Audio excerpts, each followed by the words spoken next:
হযরত ওমর রাদিয়াল্লাহু তাআলা আনহু একবার 3 দিন উপাস থাইকা 2টা খেজুর আর একটু পানি পান করছে। নবী সাল্লাল্লাহু আলাইহি সাল্লাম বলছে, ইয়া ওমর, হে ওমর, আল্লাহি লা তুসআলু আন হাদান নাঈম, আল্লাহর কসম ওমর, এই যে নিয়ামত 2টা খেজুর আর একটু পানি পান করলা হাসরের ময়দানে, এর শুকর কি আদায় করেছো আল্লাহর কাছে, এই প্রশ্নের জবাব দিতে হবে। প্রতিটা খেজুর আলাদা জিজ্ঞেস করবে, প্রতিটা পানির ঢোক আল্লাহ তাআলা জিজ্ঞেস করবেন, বান্দা আমি দিয়েছিলাম কি শুকর আদায় করেছে। নবী সাল্লাল্লাহু আলাইহি সাল্লাম ফাজাইলে আমালের মধ্যে আছে। হযরত ওমর রাদিয়াল্লাহু তাআলা আনহুর জামানায় একদিন ওমর রাদিয়াল্লাহু তাআলা আনহু ওনার কয়েকজন সাহাবী অনুসারী নিয়ে হাঁটতেছিলেন। তো একজন ভিক্ষুককে দেখতে পেলেন। লোকটা চোখে দেখে না, কানেও শুনে না, মুখেও কথা বলতে পারে না, বোবা, সারা শরীরের মধ্যে কুষ্ঠরোগী, শরীরের পুরাটাই পচে যাচ্ছে। তো এই অবস্থায় হাত পাইতা রাখছে। হযরত ওমর রাদিয়াল্লাহু তাআলা আনহু ওনার সঙ্গীদেরকে বললেন, আচ্ছা দেখো তো এই লোকটার মধ্যে আল্লাহর কোনো নিয়ামত আছে কিনা। তো সঙ্গীরা বললেন, আমিরুল মুমিনিন, কই থাকবে নিয়ামত, কোত্থেকে আইব নিয়ামত, কিচ্ছুই নাই বেটার ভিতরে। বেটা চোখে দেখে না, কানে শুনে না, কথা বলতে পারে না, সারাটা শরীর কুষ্ঠরোগে পচে যাচ্ছে, তার আর আল্লাহর নিয়ামত কি পাইল আর। তখন হযরত ওমর রাদিয়াল্লাহু তাআলা আনহু বললেন, শোনো, বলো তো এই লোকটা নিয়ম মাফিক পেশাব পায়খানা করতে পারে কিনা।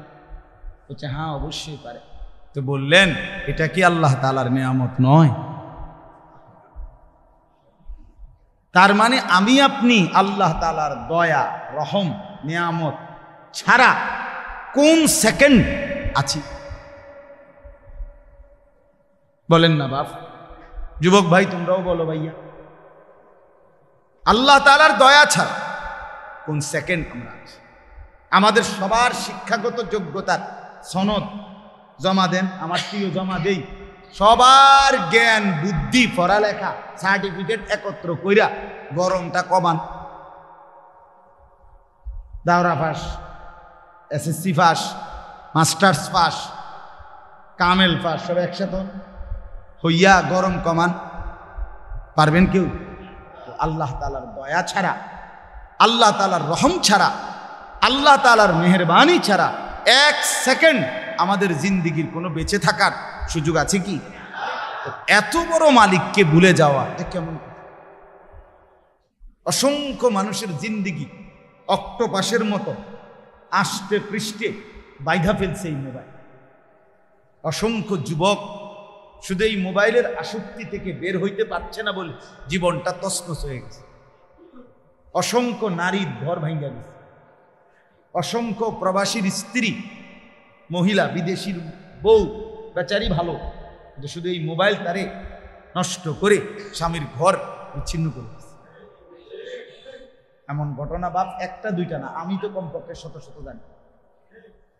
আমাদের কাছে তো দোয়া চায়, কখনো মা দোয়া চায়, কখনো বাবা দোয়া চায়, কখনো স্বামী দোয়া চায়। কি কারণে নষ্ট হয়ে গেল? ছেলেটা বরবাদ, মেয়েটা বরবাদ, মহিলাটা পরকীয়ায় আসক্ত, স্বামী বেচারা আহা বিদেশের জমিনে বেচারা রক্ত পানি করা টাকা, তার ঘাম ঝরানো টাকা। আমি এই বছরও রমজান মাসে উমরায় ছিলাম সৌদি আরবে। তো মক্কায় অনেকের হোটেলে গেছি, অনেকে যেখানে থাকে প্রবাসীরা, ওদের দাওয়াতে গেছি, দেখতে গেছি। ছোট্ট ছোট্ট রুমে 16 জন 12 জন একসাথে,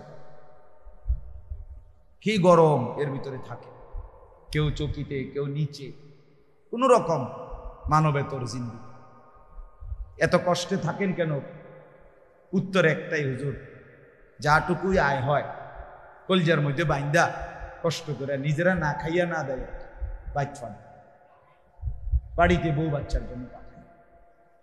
এই কসবার এক ছেলে আমারে জড়ায়া ধরে বলছিল এইবার এই রমজান মক্কা শরীফ কয় হুজুর আমি আজ 8 বছর বিদেশ করি, এই 8 বছরে কোনোদিন একজন ভালো ডাক্তার এই বিদেশে অসুস্থতার কারণে কোনোদিন দেখাই, কারণ একজন ডাক্তার দেখাইলেই ওষুধপত্র মিলাইয়া 15-20 হাজার টাকা খরচ হয়ে যাবে। আমি যদি এই টাকাটা খরচ করে ফেলি বাড়িতে পাঠাবো কেন? এই জন্য একটা ট্যাবলেট ব্যথা বেদনার খাইয়া পড়ে থাকি, আর বাকি টাকাটা কষ্ট করে সব জমায়া বাড়িতে পাঠাই। ছেলেটা আমারে বলছে হুজুর আমি 8 বছরের জীবনে ব্যক্তিগত সুখ কাকে বলে, আনন্দ, এটা আমি দেখি নাই। সবটাই কি পরিবারের জন্য, ফিকির একটাই, বাড়িতে মা ভাই বোন স্ত্রী সন্তান ওরা ভালো থাকে। সেই কষ্টের মেহনতের টাকা আজকে স্ত্রী বাজারে বাজারে মোবাইলে, ছেলেটা মোবাইলে শেষ করে দিচ্ছে। রাত নাই দিন নাই, তার বাবা বিদেশ কষ্টের টাকা পাঠাচ্ছে, সে 2 হাতে মোবাইল টিপা হাজার হাজার টাকা পানির মতো শেষ করে দিচ্ছে। সারা রাত সারা দিন নারী ছবি, নাচ গান, ফেসবুক, জেনাবে বিচারের দৃশ্য, এই ভবিষ্যৎ কোথায়, আখেরাত কোথায়, গন্তব্য কোথায়, কোত্থেকে আসছে, কেন আসছে, কে পাঠাইলো, কি করা উচিত ছিল, কেন আসলাম, কি করছি, কিচ্ছু জানে, কিছুই জানে। চুল আশ্রাইছে একবার, এটার ছবি উঠেছে নলে 50। আপনি একটা ফিনছে মনে করেন এটারে নিজেই একবার বেগ পাগলের মতো একবার নিজে কাইত হইয়া উঠায়, একবার নিজের শীত হইয়া উঠায়। তো একটা প্রতিবন্ধী পাগল, যে নিজে নিজে লড়ো, নিজে মাথা লাড়ো, নিজে হাসো, এইটা প্রতিবন্ধী না?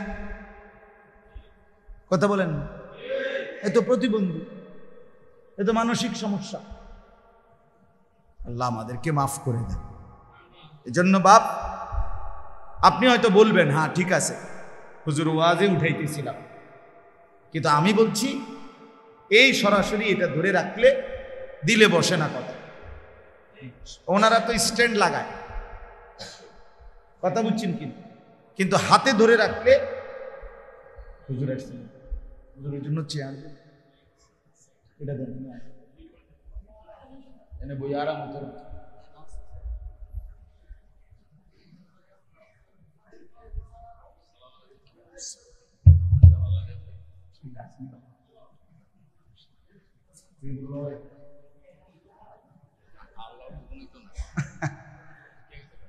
আলহামদুলিল্লাহ।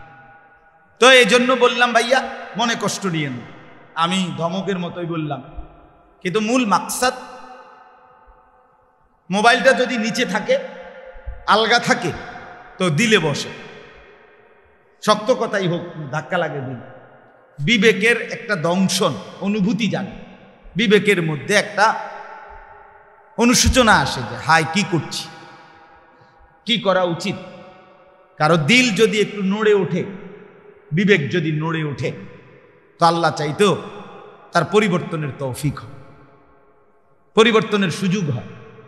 আল্লাহ তাআলা অপেক্ষায় থাকে। নবী সাল্লাল্লাহু আলাইহি সাল্লাম বলছেন, বান্দা যদি 1 বিগত আসে তো আল্লাহ তাআলা 1 হাত আগায় আসে, বান্দা যদি 1 হাত আগায় আসে তো রব্বুল আলামিন তার রহমত মাগফিরাত নিয়ে 2 হাত আগায় আসে। আল্লাহ তাআলা নিজে বলছে হাদিসে কুদসিতে, বান্দা তুমি যদি আমার কাছে হাঁটতে হাঁটতে আসো, আমি রহমত আর মাগফিরাত নিয়ে দৌড়তে দৌড়তে আসো। আতাইতুকা হারওয়ালা, আমি তোমার কাছে দৌড়তে দৌড়তে আসো। এজন্য আল্লাহ তাআলা অপেক্ষায় থাকে, বান্দা কখন আল্লাহর দিকে ফিরবে, আল্লাহর দিকে ঝুঁকবে। আল্লাহর দিকে রওনা দিলেই, ফিরতে শুরু করলেই আল্লাহ তাআলা আগ বাইরা মায়া করে কোলে তুলেন। ওয়াহদি ইলাইহি মান ইউনীব, কোরআনুল কারীমে আল্লাহ বলেন, যে আল্লাহর দিকে ঝুঁকে আসে আল্লাহ তাকে হেদায়েত দিয়ে থাকে। আল্লাহর দিকে ঝুঁকতে হয়। এজন্য সবসময় তামাশা ভাবতে নাই জিন্দেগি। দয়া করে এটা ফিকির করবেন। মোবাইলটাকে শুধুই প্রয়োজনে ব্যবহার। নওজোয়ান ছেলেদেরকেও বলি, ভাইয়া সবাইকে অনুরোধ করছি, দোস্ত আমার, এটা শেষ পর্যন্ত ফকির বানাইয়া, শেষ পর্যন্ত অসহায়, শেষ পর্যন্ত পরিত্যক্ত একটা মানুষ, অসল একটা অপদার্থ মানুষ বানাইয়া শেষ করে দেয়। আমি বলি, আমরাও চিরা খাইয়া বড় হয়েছি না, ভাত খাইয়াই বড় হয়েছি। দুনিয়া খোঁজ খবর আমরাও রাখি। কত লক্ষ ছেলের জীবনে এখন আর কোনো উদ্দেশ্য নাই, লক্ষ্য নাই, টার্গেট নাই, কিচ্ছু জানে না, কি করবে কিছুই বোঝে না, কিছুই জানে না সে। এই মোবাইলটাকে পাগল মাতাল বানায়। কত মেয়ের জীবন, চরিত্র, ইজ্জত, সতীত্ব নষ্ট হয়ে গেছে সেই মোবাইলের আসক্তিতে। কোনো দুষ্ট কারো প্রেমে পড়ছে, সম্পর্কে জড়াইয়া জীবন, যৌবন, ইজ্জত শেষ শেষ। দুঃখে দুঃখে হয়তো এখন কাঁদে কিংবা মরে। এজন্য এটা গুরুত্বপূর্ণ। গতকালকের আগের দিন আমি এক জায়গায় মাহফিলে গেছি, এরকম মসজিদে বয়ান করছি। মসজিদ কমিটির একজন বয়স্ক সদস্য, উনি খুব আফসোস করে দোয়ার আগে দিয়ে উনি এই কথাটা বলছে সবাইকে লক্ষ্য করে, যে দেখেন গ্রামবাসী, হুজুরের সামনে আমি আপনাদেরকে অনুরোধ করছি, আপনারা আপনাদের ছেলে মেয়ে, আপনাদের স্ত্রী, তাদের এই বড় মোবাইলের বিষয়ে আরেকটু যত্নবান হন। নয়তো যেইভাবে জিনা, ব্যভিচার, যেইভাবে অসভ্যতা, নোংরামি বেড়ে যাচ্ছে, সমাজের হালাত একেবারে লন্ডভন্ড হয়ে যায়, একদম তসতস হয়ে যায়, একদম তসতস হয়ে যায়। আপনারাও বাবা যারা বুঝের মানুষ আছেন, আপনারা আপনাদের ছেলেদের চেহারা দেখেন, মানুষ মনে হয় না, জঙ্গলি মনে হয়। আপনারা আপনাদের মেয়েদের হাঁটা চলার স্টাইল দেখেন, আর এটা কি শরীর আর যৌবন নিয়ে করছেটা কি, কাকে দেখায়, কি করে, কেন করে? ছেলেগুলো চুল নিয়ে এত ব্যস্ত কেন বলে? ছেলেগুলো নিজের শরীরের ফ্যাশন নিয়ে এত ব্যস্ত কেন? এক মানুষের শরীর নিয়ে এত ব্যস্ত থাকে, কারণ সে যে নফসের পূজারী, সে তার নফসের গোলাম, মনের চাহিদার গোলাম, কামনা বাসনার গোলাম। এই কারণে তার মনের ইচ্ছা, আকাঙ্ক্ষা, এটাই তার খোদা। আমার মনে যা চায়। এমন করছো কেন? মন চায়। এভাবে হাসো কেন? আমার মন চাই। কেন দাঁড়াই রইছো কা? আমার মন চাই। শুয়ে রইছো কেন? আমার ইচ্ছা। পড়বে না? না পড়তাম না। পড়তা না কেন? আমার ইচ্ছা, পড়তাম না, পড়তাম না। তোর আব্বারে একটু বাজারে ভাতটা দিয়া মায় বলছে, না যাইতাম না। যাইতা না, ভালো লাগে না, যাইতাম না। বলেন এই যে খামখেয়ালি কথা, এটা বুঝি কথা হইল? এ তো সুস্থ স্বাভাবিক কোনো মানুষের কথা না। এ তো নফসের গোলাম, মনের চাহিদার গোলাম, কামনা বাসনার গোলাম। কসম আল্লাহর, কোরআনে আল্লাহ বলছেন, মনের চাহিদার যে গোলাম হয়, সরাসরি আল্লাহ তাআলা তাকে পথভ্রষ্ট করে দেয়। তার কান এবং অন্তরে আল্লাহ মোহর মেরে দেয়, তার চোখে আল্লাহ পর্দা ফেলে দেয়। এটা কোরআনের আয়াত, দোস্ত, বিশ্বাস করো। আজকেও আমারে এক যুবক ভাই মোহব্বত করে কইছে, হুজুর আপনি যেমনি কোন বেশি শক্ত হয়ে যায় মাঝে মধ্যে, হুজুর একটু নরম করে কই যে কেমন হয়। আমি বললাম, বলতে তো চাই ভাইয়া, শুরু তো করি নরমে, পরে তো পারি না। শুরু তো নরমই করি, আসতেই বলতে চেষ্টা করি, কিন্তু পরে আর আমার আবেগ আমারে থামায় না, পারি না, আমি থামাতে পারি না। কেন নামাজ পড়বে না মুসলমানের ছেলে? বলে মুসলমানের 16 বছরের 18 বছরের ছেলেটা খোদার 365 দিনে কোনো দিন ফজরের নামাজ পড়ে না, এমন হবে কেন বাপ? আমরা এইভাবে হেরে গেলাম। একটা মিনিট একটু ভাবেন, সবাই মিলে একটা মশওয়ারা করেন না, মুরব্বীরা যারা আছেন, মাঝ বয়সী যারা আছেন, বাবা আপনারা কোন না, কারণটা কি বাপ? আমরা এইভাবে হাল ছেড়ে দিলাম কেন? আমাদের সমাজে মসজিদগুলোতে ফজরের নামাজে মুসল্লি নাই কেন? এর কি কোনো পরিবর্তন নাই? পুরান মসজিদ ভাঙ্গা নতুন মসজিদ হয়। হ্যাঁ, টিনের মসজিদ বিল্ডিং এর হয়, প্লাস্টার খুললা টাইলস লাগানো হয়, এরপরে গ্রিল খুললা অ্যাসেস লাগানো হয়, থাই লাগানো হয়। একটা এসি চাইলে 10টা এসি হয়ে যায়, সবই মিলে যায়, তো মুসল্লি বাড়ে না। মসজিদ তো খুব চাকচিক্যময় সুন্দর হচ্ছে, কিন্তু ফজরের মুসল্লি কোথায়? কোন মসজিদের মূল খুঁটি, আল্লাহর কসম রাসূল বলছেন, ওই মসজিদের মুসল্লি, ওই মসজিদের মুসল্লিগণ হচ্ছে মসজিদের খুঁটি, মসজিদের পিলার। তাইলে বলেন, ইনসাফের সাথে বলেন, আমাদের ছেলেগুলো 5 ওয়াক্ত নামাজ পড়বে না কেন? আমাদেরই ঘরে ঘুমায়, বাবা মুসলমান, মা মুসলমান, বংশ পরিচয় মুসলমান, সর্বত্র পরিচয় দিচ্ছে মুসলমান, অথচ পেশাব করে একবারও পানি নেয় না। এমন অসভ্য মুসলমানের ছেলে হয় কেন? বলো না ভাইয়া। হ্যাঁ, ঘন্টার পর ঘন্টা নারীর ছবি, অশ্লীল দৃশ্য, সারা রাত জেনা ব্যভিচারের উলঙ্গ ছবি। মুসলমানের সন্তান এতটা এতটা আল্লাহ ভুলা, আখিরাত ভুলা হয়ে গেল কেন? মানে এইভাবে হেরে গেলাম কেন আমরা? আমার প্রশ্ন হলো এটা। আর এতটুকু তো হইতে পারে যে মানুষ মুসলমান, আমরা গুনাহ হবেই আমাদের, মাঝে মাঝে শয়তান আমাদেরকে ফেলে দিবে, কিন্তু তাই বলি কি একবার হতাইয়েই রাখবো? এটা কি কথা রে ভাই? এটা কেমন কথা? 365 দিনে, এক বছরে কোনো দিন ছেলেটা ফজরের নামাজ পড়বে না, এটা হয় কেমনে বাপ? বলেন না চাচা, বলেন বলেন, ইনসাফের সাথে কোন এটা মেনে নেওয়া যায় কেমনে? মুসলমানের ঘরে ওই জানোয়ার কেমনে ঘুমায়? ওই জানোয়ার ঘুমায় কেমনে? তার বাপ কোথায়? তার মা কোথায়? হ্যাঁ কোন ভাইয়া? ওই মা বাপ কি সংসার করে, কি ধরনের জিফুত পালেন আমনে? আমনের জীবনের অর্জনটা কি? আপনার জীবনের পাওয়াটা কি বলেন না? আপনি কি পরিচয় দিয়া কবরে যাচ্ছেন? কি বলে যাচ্ছেন কবরে? মুনকার নাকিরকে কি বলবেন? হ্যাঁ, ফেরেশতাদেরকে কি বলবেন? আখিরাতে রব্বে করিমের প্রশ্নের জবাবে কি বলবেন?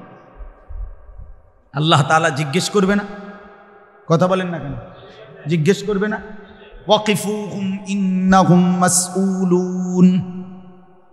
রব্বুল আলামিন বলবে, ফেরেশতারা প্রত্যেকটা বান্দাকে থামাও, একজন একজন করে থামাও। ইন্নাহুম মাসউলুন, এখন আমি আল্লাহর পক্ষ থেকে প্রত্যেককেই প্রশ্ন করা হবে, একজন একজন করে। কয়জন? হ্যাঁ, এখন আপনি কোন সে কেমন মনোযোগ দিয়ে শুনতেছেন আমার? ঠিক না কোন না? কথা কোন? এই সময় এখন ভাল লাগছে। এখন আপনি দিল দিয়ে শুনতেছেন, দেখবেন আপনার দিলে অনুভূতি আসে। আল্লাহ আপনারে তৌফিক দান। এই জন্য বললাম, আল্লাহ বলেন একজন একজন করে জিজ্ঞেস করুন। ওয়াকুল্লুহুম আতিহি ইয়াউমাল কিয়ামাতি ফারদা। ফারদান মানে ওয়াহিদান, একজন। তোমাদের সকলকেই কিয়ামতের দিন আমি আল্লাহর কাছে আসতে হবে একজন একজন। কয়জন? কয়জন? ওয়াউরিদু আলা রাব্বিকা সাফফা। রব্বে কারীম বলে, তোমাদেরকে সারিবদ্ধ করে আমি আল্লাহর সামনে একজন একজন করে পেশ করা হবে। ও ভাইয়া, এই নওজোয়ান, তোমরা আও আও, ওদেরকে জায়গা দাও। ভাইয়া সওয়াব হবে, কষ্ট করো। তোমরা যুবক ছেলে আসো, ভিতরে আসো। গরম কমে যাবে, গরমের ওয়াজ হবে এখন, এমনি গরম কমে যাবে ইনশাআল্লাহ। ইমানের দাবিতে গরম কমে যাবে ইনশাআল্লাহ। মুমিনের কাছে গরম লাগার কথা না, দেন, একটু জায়গা করে দেন, ওইখানে পুরায় দেন। ও ছেলেরা আরো যাও না, আরো এদিকে যাও, ওইদিকে অনেক জায়গা আছে। ভাই দরজাটা খালি করে দেন, দরজার জায়গাটা। আসো না ভাইয়া, নওজোয়ান ভিতরে আসো, ভিতরে আসেন, ভিতরে।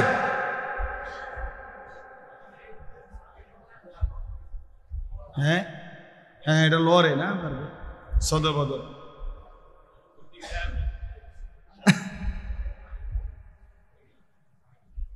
এই জন্য আমরা ভাবা দরকার। আমরা চলেন ভাবতে শিখি ইনসাফের সাথে, আমরা করছি কি, উচিত কি। আমাদেরকে কিন্তু আল্লাহর কাছে প্রশ্নের জবাব দিতে।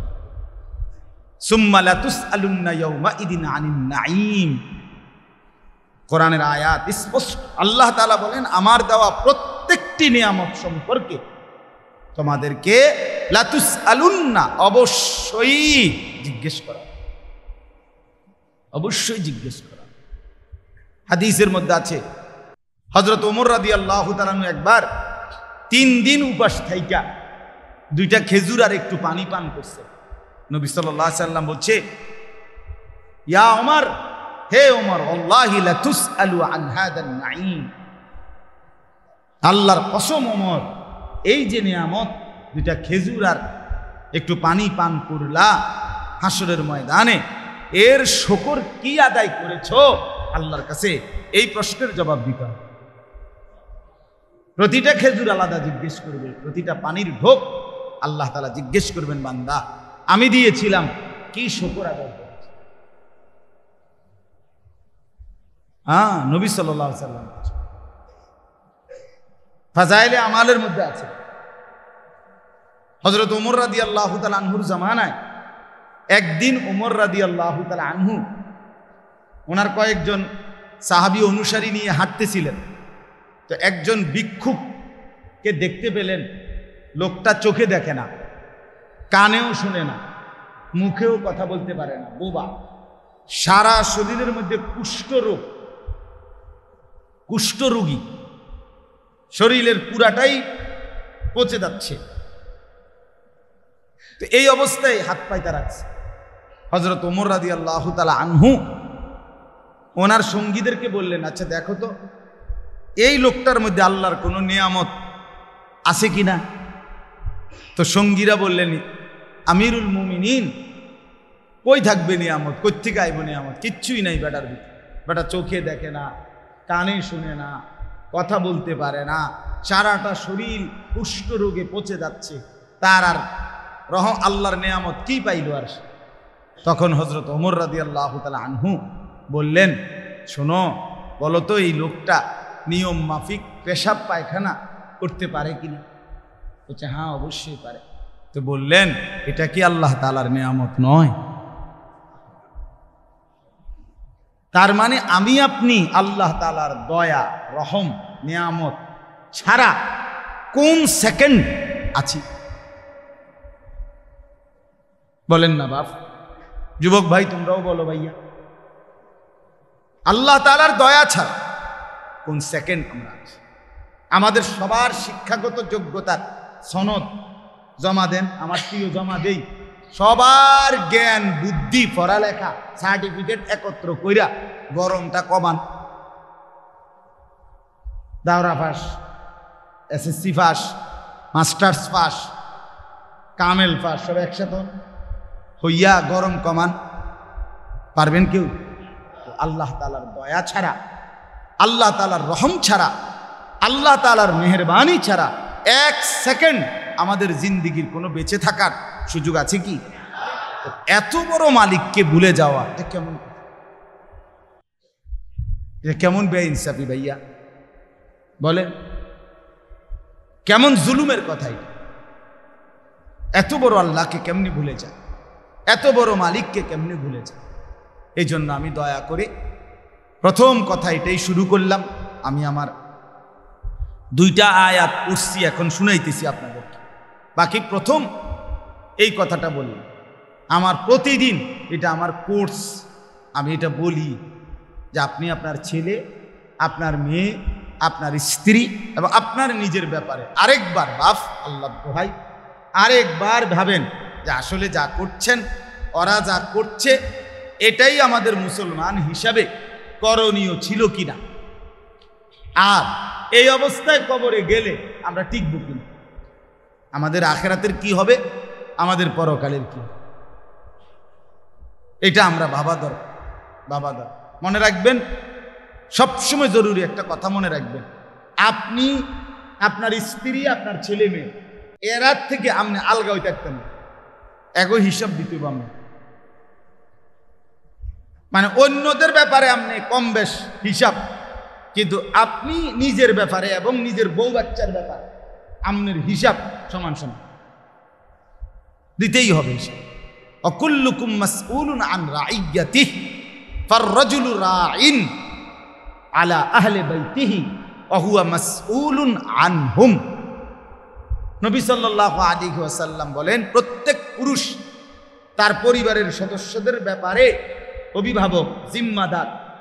ওয়া হুয়া মাসউলুন আনহুম, সে পরিবারের সদস্যদের ব্যাপারে তাদের ঈমান, তাদের আমল, তাদের নামাজ, তাদের বন্দিগির ব্যাপারে কসম খোদার নবী বলছে হাসরের ময়দানে প্রশ্নের মুখোমুখি হবে, জবাব দিতে হবে। ছেলেটা যে ফজরের নামাজ না পড়ে মাসের পর মাস আপনার ঘরে ঘুমাইলো, আপনি জবাব দিতে হবে। মেয়েটা যে উপযুক্ত, আপনি মুসলমানের মেয়ে হইয়া বেপর্দা চলে, আপনাকে জবাব দিতে হবে। আপনার স্ত্রী, আপনি পুরুষ স্বামী বেঁচে থাকতে আপনার স্ত্রী যে বেপর্দা চলে, কসম আল্লাহ, আপনাকে জবাব দিতে হবে। কোনো সন্দেহ নেই, কোনো সন্দেহ। এতটুকু দায়িত্ব পালন করতে হবে, এতটুকু। আমার আম্মা আজীবন মারে আমি দেখছি, ওই স্কুলে মাদ্রাসায় যে ঘন্টা ফেড়ে, গোল পিতলের যে, এটার মধ্যে টুং টুং টুং টুং করে ঘন্টা ফেটে, ও মা এটা আমাদের বাসায় এখনো আছে। আমার আম্মা এটা দিয়ে দেখতাম ফজরের নামাজের সময়, আমগো সব 5 ভাই আমরা সব রুমে রুমে, আমরা যেখানে দিয়ে যেই রুমে ঘুমাইতাম, এই দরজার সামনে মা ফজরের ওয়াক্তে এটা দিয়ে টুং টুং টুং টুং টুং টুং করে বাড়ি দিত। যতক্ষণ না উঠতাম, দরজা না খুলতাম, মা কোনোদিন থামতেন না, এটা বাজাইতে শুরু করতেন। এইটার আওয়াজের অত্যাচারে উঠে যেত। কত সময় মারে বলছি, মা উঠছি তো, আপনি এটা ফিডন এটা বন্ধ করেন না। মা না, ফুত হইতো না, বাইরো। মা এটা বলতো যে না, ওটার থেকে কইছে উঠছি তো, ইতান কইলে হইতো না, বাইরো, লাইট জ্বালাও, দরজা খোলো। এইভাবে ছিল। একারে বাচ্চা কাচ্চা হওয়ার পরে, মানে আমার বউ বাচ্চা হওয়ার পরেও মা উঠাইছে। আলহামদুলিল্লাহ, এটা জিম্মাদারি বাপ, এটা জিম্মাদারি। এজন্য আমি এই অনুভূতিটাই আমার, এক এক বক্তার আলহামদুলিল্লাহ, এক এক আলেমের এক একটা দিকে নেশা থাকে, বলার ঝোঁক থাকে আর কি। উনি এদিকে একটু বেশি বলে, উনি ওই দিকে একটু বেশি বলে, দেখবেন, খেয়াল করলে বুঝবেন। এটাও আল্লাহর দান, আল্লাহর কুদরত। আল্লাহ তাআলা ইসলামের বহু বিষয়গুলোকে উলামায়ে কেরামের জবানে যারা বলে, তাদের মধ্যে যেন আল্লাহ কুদরতি সিস্টেমে ভাগ করে দেয়। এটা একটা সিস্টেম। আমার শায়েখ আল্লামা মুফতি মুশতাকুন নবী কাসিমি, আমনে হুজুরের বয়ান 1 ঘন্টা শুনবেন, দেখবেন জিকিরের কথা, তাসবিহের কথা উনি বলবেই বলবে, জেনেই থাকুক উনি, আবার এই জায়গাতে এলো। কথা বুঝছেন? আমার ঢালকানগর হজরত আরিফ বিল্লাহ হজরত মাওলানা শাহ আব্দুল মতিন বিন হুসাইন হজরতের বয়ান যেই শুনে দেখবেন, শুনে দেখেন, যা বলে এরপরে অটোমেটিকলি আইসা পড়বে, নজর হেফাজত করেন, নজর হেফাজত করেন, নজর হেফাজত। এটা উনি কইবেন, এনে আইয়া পরে আস্তে কথা এনে আইয়া। আমাদের যাত্রাবাড়ি হজরত আপনার আমাদের মুরব্বী বাংলাদেশের আল্লামা মাহমুদুল হাসান দামাত বারাকাতুহুমুল আলী যাই বয়ান করে, মূল বয়ান একটাই, ভাই সুন্নত জিন্দা করো, সুন্নত জিন্দা করো, সুন্নত। আজান সুন্নত তরিকায় দাও, ইকামত সুন্নত তরিকায় দাও। সুন্নত জিন্দা করার এক ফিকির ওনার সারাক্ষণ কাজ করে। এটা একটা কুদরতি নিজাম। এজন্য আমি দিল থেকে এটা অনুভব করি যে আপনি আপনার পরিবার, আপনার ছেলে মেয়ের দিকে আরেকটু নজর দেন। এটা আপনার ডিউটি বাপ। খাট যদি নাও বানায় দেন, আমার আব্বা আমার ব্যক্তিগত ফ্যামিলির জন্য, আমার পরিবারের জন্য, আমি বিয়ে করারও আমি 2008 সালে বিয়ে করছি, আমার আব্বা ইন্তেকাল করছে 2015 সালে, তাহলে কয় বছর হলো? 7 বছর পরে। তাহলে আমার আব্বা আমার ব্যক্তিগত খাট, ফার্নিচার কোনো জিনিস আমার জন্য আলাদা কিনে দেয় নাই, বানাইয়া দেয় না। এরই মধ্যে আমার আব্বা ইন্তেকাল করছে, কিন্তু আমি আমার ঘরের সমস্ত ফার্নিচার আমি পরে বানাইছি।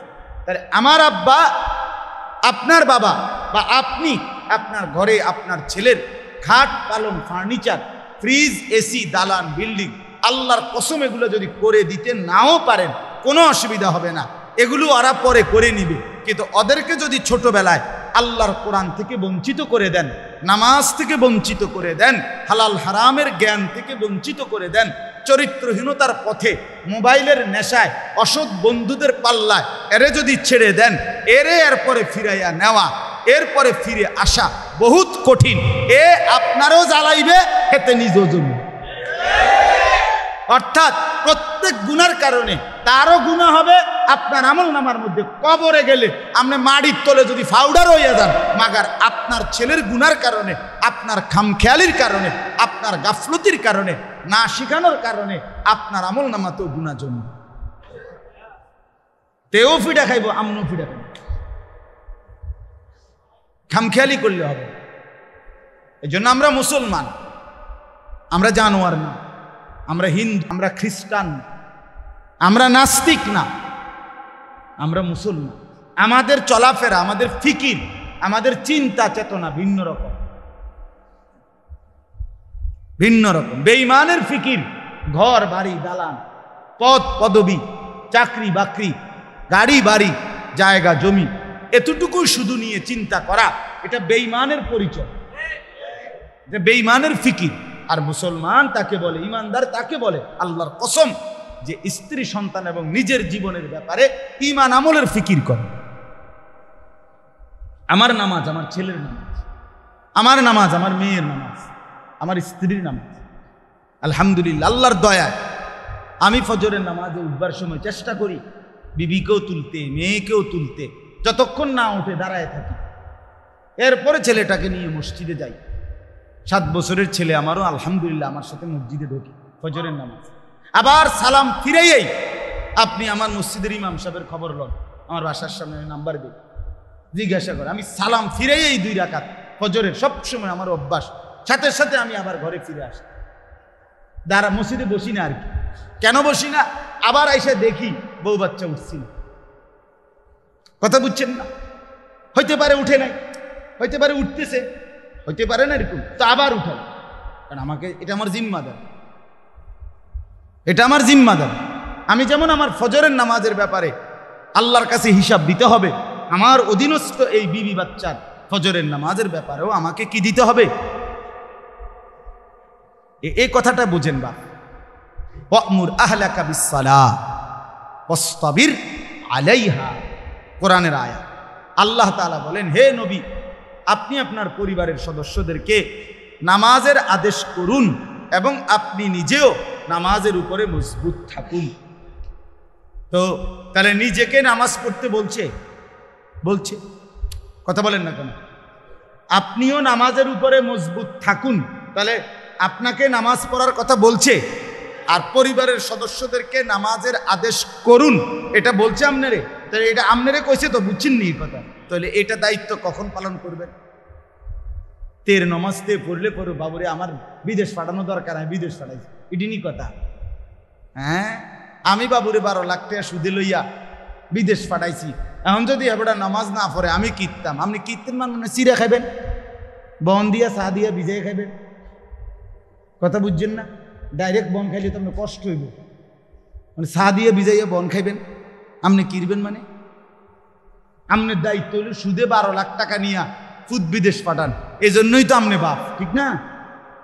এটাই তো কথা ছিল না? কথা বলেন না কেন? মুসলমান হিসাবে, আপনি বাপ হিসাবে, আপনার মুসলমান বাবা, আপনার দায়িত্ব তো এই ছিল না? আপনি কিস্তি লইয়া সুদে টাকা নিয়া লোন নিয়া বাড়ি করে দিতে হবে, বিল্ডিং করে দিতে হবে, এটাই তো আপনার দায়িত্ব না? তো কি ছিল দায়িত্ব? করছেন কি? ছেলেরা তোমরাই বা করছো কি ভাইয়া, যারা নামাজ পড়ো না? কি সারাদিন মিলাইয়া কি হইল ভাইয়া? সারাদিন কি করছো? মোবাইলের মধ্যে সারাদিন যতগুলো নারীর ছবি দেখলা, কেউ কি আপন হইছে? না হবে কোনোদিন বন্ধু। হিন্দি সিনেমার নর্তকী, তারে দিয়ে তুমি কি করবা? বাংলা সিনেমার নর্তকী, তারে দিয়ে তুমি কি করবা বন্ধু? টিকটকার যেই মেয়েটা, এই অসভ্য, এই নির্লজ্জা, এই বেহায়া, সে যদি তোমার বউ হয়েই আসে, তারে দিয়ে তুমি কিরবা? কথা বলে না কেন? তারে দিয়ে তুমি কি পাইবা পূজা? তার থেকে তুমি ভালোবাসা কেমনে পাইবা?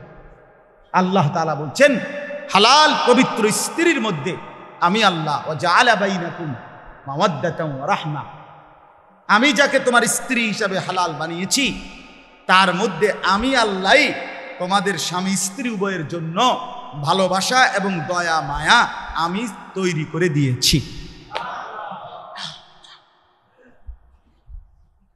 আমি দিয়েছি। এজন্য বাপ নিজের জীবন নষ্ট না করে, হায়াত নষ্ট না করে। ছেলেরা অনুরোধ করছি ভাইয়া, অনেক ছেলে মাশাআল্লাহ এই প্রচণ্ড গরমের ভিতরেও আপনারা আসছেন, আল্লাহর ঘর মসজিদে মহব্বতে বসছেন। আমি আপনাদের এই ভালোবাসাকে কদর করি, মহব্বত করি, সম্মান করি। আপনারা এই ভালোবাসার দাবিতে বসলেন। আপনাদের কাছে অনুরোধ, ছেলেরা তোমাদের কাছে অনুরোধ, হায়াতের কদর করো ভাইয়া। জিন্দিগি যেন নষ্ট না হয়। আর কোনোদিন রাত ফিরবে না, আর কোনোদিন দিন ফিরবে। কত মানুষ রমজানের 2 মাস আগে থাকতে দোয়া করছিল রমজানের আশায়, আল্লাহুম্মা বারিক লানা ফি রাজব ওয়া শাবান ওয়া বাল্লিগনা রমাদান। কিন্তু এই দোয়া করতে করতে অনেকে কবরে চলে গেছে, যায় না। যতজন দোয়া করছে সবাই রমজান পাইছিল? কত আল্লাহর বান্দা রমজান তো পাইছে কিন্তু শেষ করতে পারে।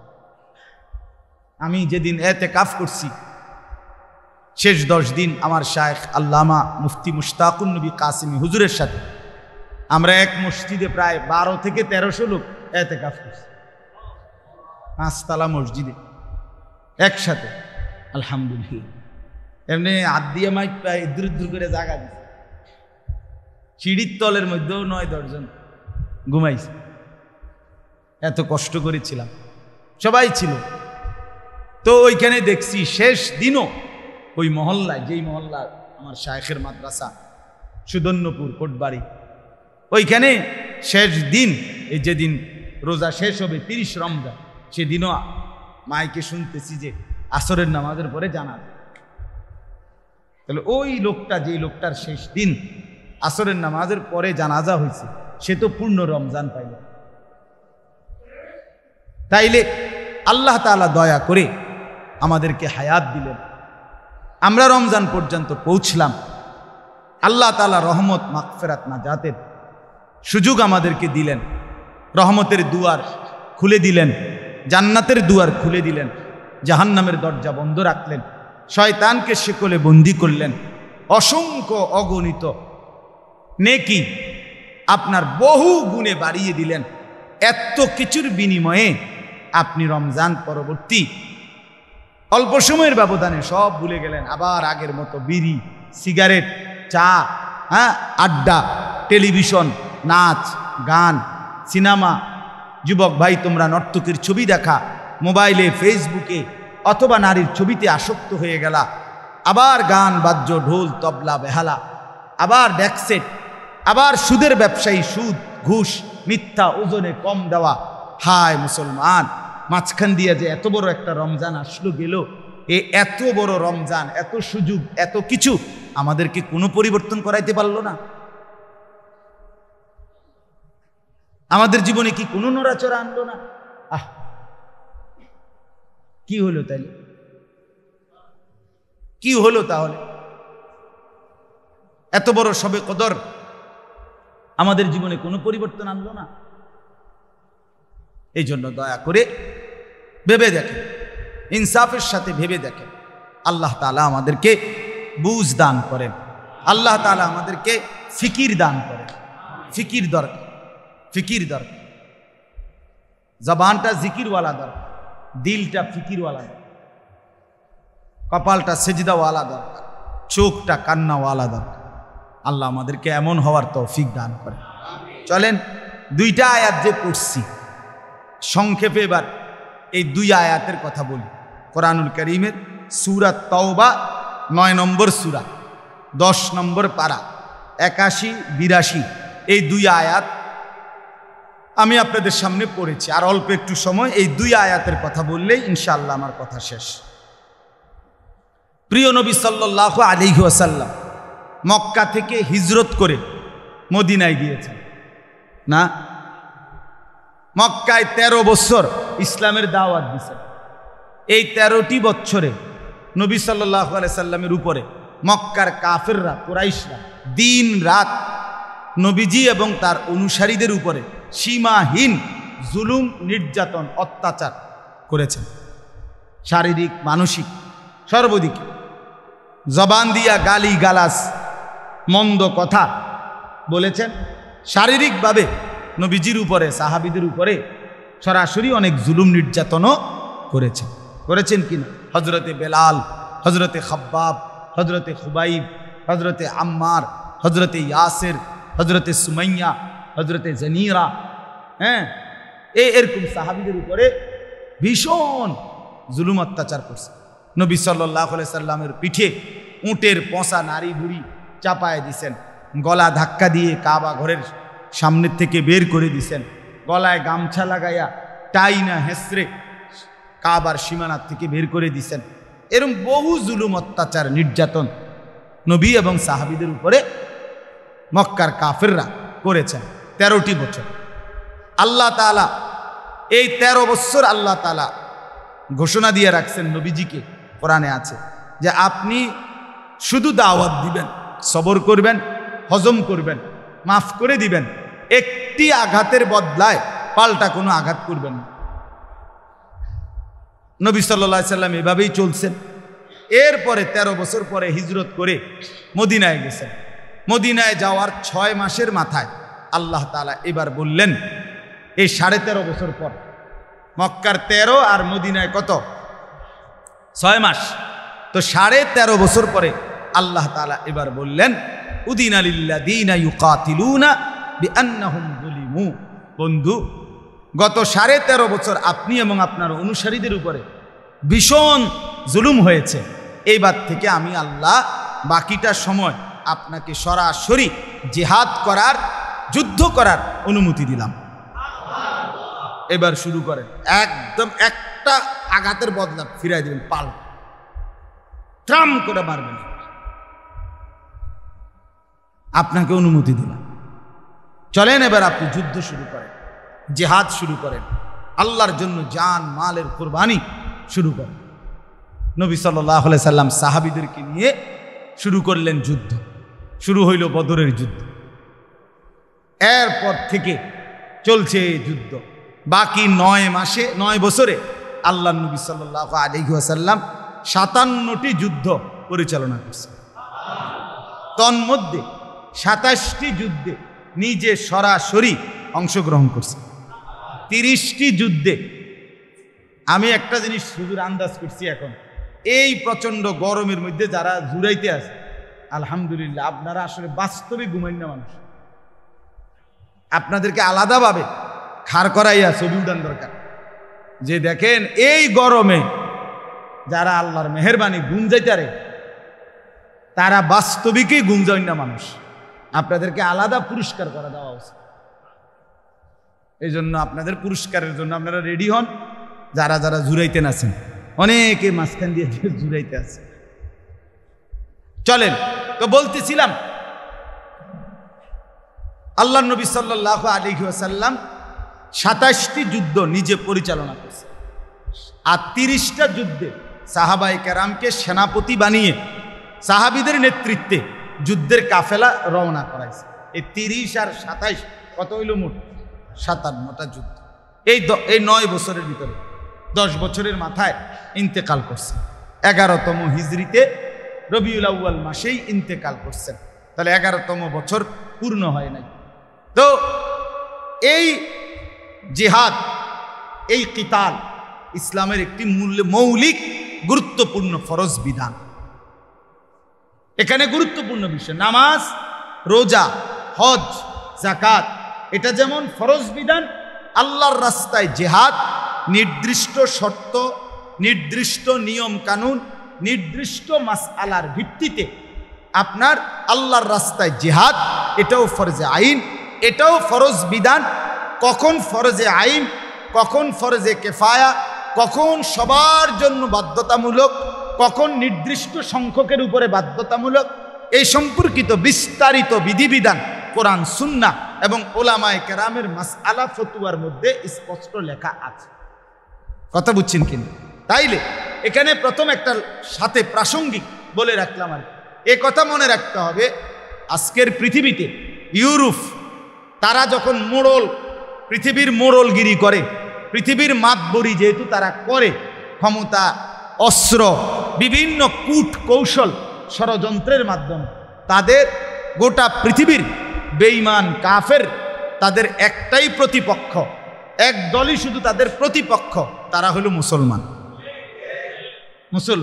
আর মুসলমানদের কাছ থেকে তাদের সবচেয়ে বড় আতঙ্ক, তাদের ভীতি, মুসলমান যদি আল্লাহর রাস্তায় সত্যিকার জিহাদ, কিতাল, আল্লাহর রাস্তায় সংগ্রাম, জান মালের কোরবানি করার সিদ্ধান্ত নিয়ে দাঁড়ায়, মাথা তুলে দাঁড়ায়, তাইলে যে তারা কেউ টিকবে না, এটা তারা স্পষ্ট 100 বুঝে। কথা বোঝেন না? এরপরে যে আর কিছু থাকতো না তা নির্ভর, এটা বোঝে, এটা বোঝে। ঘর কিংবা বাহির, বাজার কিংবা ব্যবসা, আয় কিংবা উপার্জন, একাকিত্ব কিংবা সকলের সাথে থাকা, ঘর পরিবার, সর্ববিষয়, একেবারে সকল বিষয়ে আমাদের যত প্রয়োজন, যত চাহিদা, যত ইচ্ছা, যত আকাঙ্ক্ষা, যত প্রশ্ন, যত আবেগ, যত অনুভূতি, যা কিছু হতে পারে দরকার এখানের এবং ওইখানের, পরকালের, সব কিছুর বিস্তারিত আলোচনা, বিশদ বর্ণনা কোরআনুল কারীমের মধ্যে আছে। কোরআনের কারীমের মধ্যে নাই এমন কোনো বিষয় হতে পারে না। আপনার আমার জীবন চলার পথে যেই কোনো বিষয়ের দিক নির্দেশনা কোরআনে আছে। এজন্য এটা কিতাব, এজন্য এটা হেদায়েত, এজন্য একমাত্র হেদায়েত, আলো, গন্তব্য, মঞ্জিল কোরআনুল কারীমের মধ্যেই আছে। পৃথিবীর বাংলা বই, অঙ্ক বই, ইংরেজি বই, পদার্থ জীববিজ্ঞান বই, এই যতগুলো জেনারেল শিক্ষার বই, এগুলো কোনোটাতেই হেদায়েত নেই। পড়াশোনা আছে, নির্দিষ্ট কোনো বিষয়ের কিছু পড়া আছে, কিন্তু হেদায়েত যেটা, গন্তব্যের সন্ধান, চলার পথের দিক নির্দেশনা, মঞ্জিল, আমার টার্গেট কোথায়, আমি পৌঁছবো কোথায়, থামবো কোথায়, আমার উচিত কি, অনুচিত কি, আমার করণীয় কি, বর্জনীয় কি, আমার জন্য বৈধ কোনটা, অবৈধ কোনটা, আমার জন্য আদেশ কোনটা, নিষেধ কোনটা, আমার জন্য পালনীয় কোনটা, আমার জন্য ছেড়ে দেব কোনটা, আলো, দিক নির্দেশনা কোরআনুল কারীমের মধ্যে পূর্ণ মাত্রায় আছে। বলেন আলহামদুলিল্লাহ। কোরআনুল কারীমে আল্লাহ তাআলা ইরশাদ করেছেন, ভাই এই যে যারা এরকম হাতে ধরে মোবাইল ধরে রাখছেন, আপনি যদি আরো 100 বছরও এই মোবাইল ধরে রেখে শুনেন ওয়াজ, আপনি কিছু বুঝতেন না। আমি এটা পরীক্ষিত লিখে দিলাম আপনারে, আমার সিল আছে, সিলও মেরে দেবেন প্রয়োজন ওই কাগজে। এই জন্য এটা নামান সুন্দরভাবে বললাম, নরে ধমক দেবো। এখন ধমক দিলে এরপরে নামাবেন। এই যে এই ভাই, আপনি বাংলা বুঝছিলেন কিছু?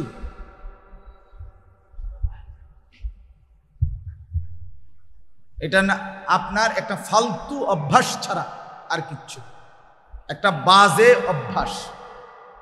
যে মানুষকে মোবাইল 1 সেকেন্ডের জন্য আলাদা হতে দেয় না, এটা তার অভ্যাস। তার কথা হলো মসজিদ হোক, মাদ্রাসা হোক, আলেম হোক, পাবলিক হোক, মোবাইল ছাড়া আমি আমার জীবনের 1 মিনিট কাটাইতে রাজি। এবারে টয়লেট হোক আর বাথরুম হোক, ঘর হোক আর বাহির, হালাত এটা, এটা একটা নেশা, এটা একটা সম্মোহন, এটা একটা মোহ। হ্যাঁ, আমার কথা শক্ত হইলেও মাফ করে দিবে, এটা বাস্তবতা।